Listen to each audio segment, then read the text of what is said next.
Hi, I just want to start this on a somewhat serious note with a trigger warning. The piece I've written here contains the word Ernesto, so I don't want anybody to be surprised by that name. So anyway, here we are on Bedford Hills train station. We're right next to the tracks. And I've always wondered, are we on the nice side of the tracks or are we on the rough side of the tracks? Now that may not be an issue here in Westchester County, but to me it has another layer of meaning. So this piece looks at the long-term impact of what happened when I went to the other side of the tracks as a kid. So the Missouri Pacific Railroad tracks running east-west divided my hometown of Mission, Texas. The north side was the Anglo side, and the south side was known as Mexiquita, the Mexican side, or Hispanic as we would say now.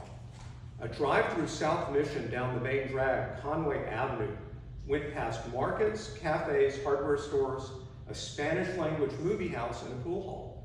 That pool hall has always stayed with me because for years it displayed a campaign poster from 1960 showing John Kennedy and Texas' own Lyndon Baines Johnson. So one of my earliest and sharpest memories of South Mission is very tactile. This happened in the early 1960s. My mother, a native of Mission, liked to go to a beauty parlor on the other side of the tracks. When she went, she took my brother Cooper and me. I remember the tangy smell of the chemicals, the bulbous hair dryers, you know, those look like, and the pink decor. And I remember the reading material. As a precocious kid, maybe 6 years old, I picked up any reading I could find, kid-friendly or not. And the beauty parlor had stacks of what are called Fotonovelas. Those are comic books illustrated with photographs rather than drawings. They started in Italy after World War II with stills from movies. Then they became an art form of their own. They especially caught on in Latin America, mostly on romantic themes. So you can see why a precocious 6-year-old might like them.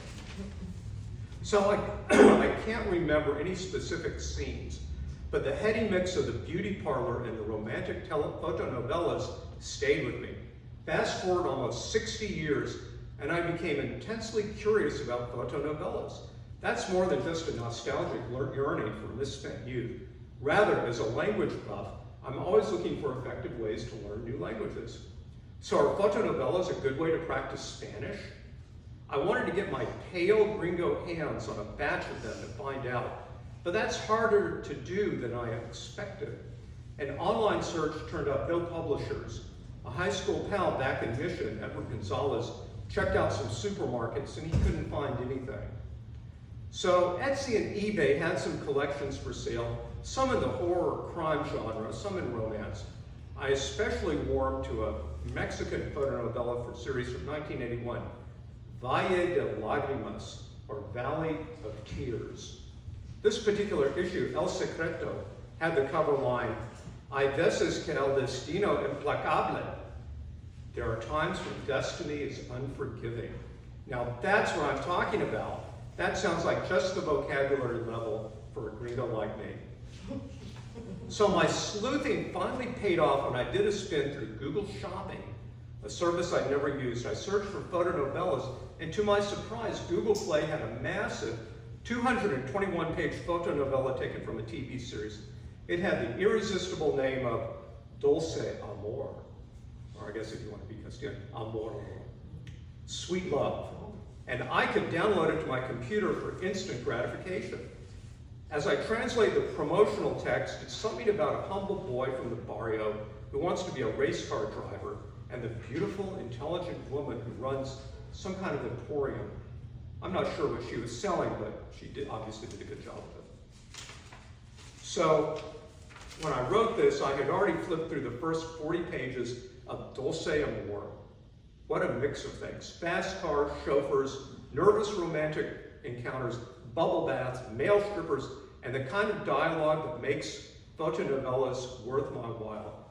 Here's a typical passage. Woman, Nano no es tu hijo.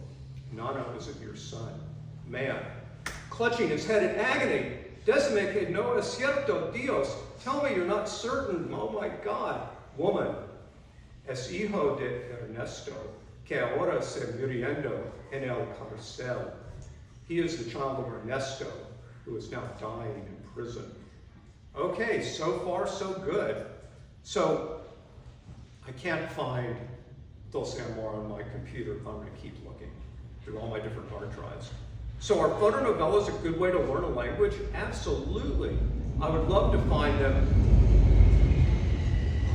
tracks.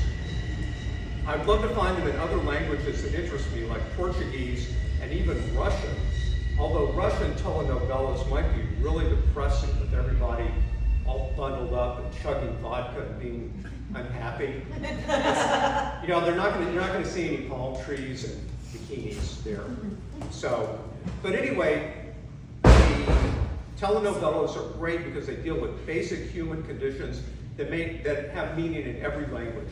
Love, work, family, friendship, being hurt. I'm ready to keep doing it. In fact, I've already got my dictionaries. You know, I'm ready. All I got to do is keep looking up those words. From growing up on the border, though, I do have a basic Spanish vocabulary, like the word chingar. Yeah. Oh, some people don't. Yeah. Like, chinga tu madre. Boy, that election was really a chinga downer, wasn't it? So, I don't think telenovelas get to quite that level of explicitness, but maybe I'll have to write it. So anyway, to wrap up, I'm still yearning to be swept away by the wild side of life that I encountered in those telenovelas in a beauty parlor in Mission, Texas, across the tracks. Thank you.